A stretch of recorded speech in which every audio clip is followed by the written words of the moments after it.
একটি সংবাদই বদলে দিল সংগ্রামী তরুণ আরমানের জীবনের মোড়। অর্থের অভাবে চিকিৎসা করাতে না পারা এবং হুইলচেয়ারে বসে জীবিকার জন্য লড়াই করা আরমানকে নিয়ে গত 19 জুলাই দৈনিক ইত্তেফাকে সংবাদ প্রকাশের পর তার পাশে দাঁড়িয়েছেন ঢাকা জেলা প্রশাসক ফরিদা খানম।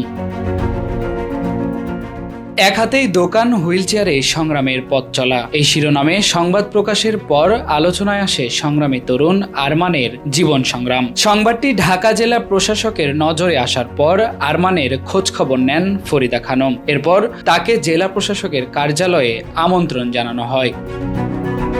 দেশ জুড়ে যে কোনো কেনাকাটায় 10,000 টাকার বেশি অফার, তাই পেমেন্ট মানেই বিকাশ।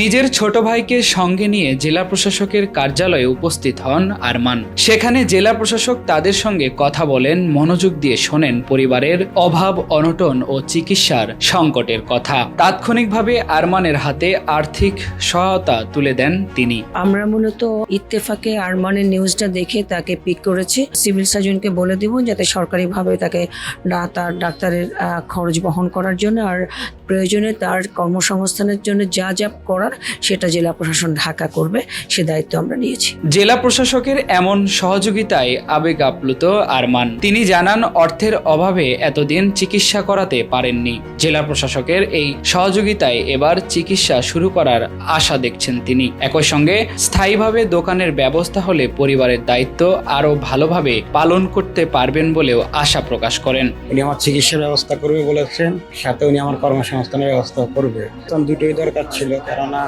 আমার তো সাংসারিক পারিবারিক খরচ আছে, নিজের ওষুধের খরচ আছে, দুটোই আমার খুব প্রয়োজন। অভাব আর শারীরিক প্রতিবন্ধকতার সঙ্গে দীর্ঘদিনের লড়াইয়ে এবার যুক্ত হলো নতুন আশার আলো। একটি সংবাদ পৌঁছে দিয়েছে সহযোগিতার হাত, আর সেই হাত ধরেই নতুন করে স্বপ্ন দেখতে শুরু করেছেন আরমান। ফেরদৌস প্রামাণিক, দৈনিক ইত্তেফাক, ঢাকা।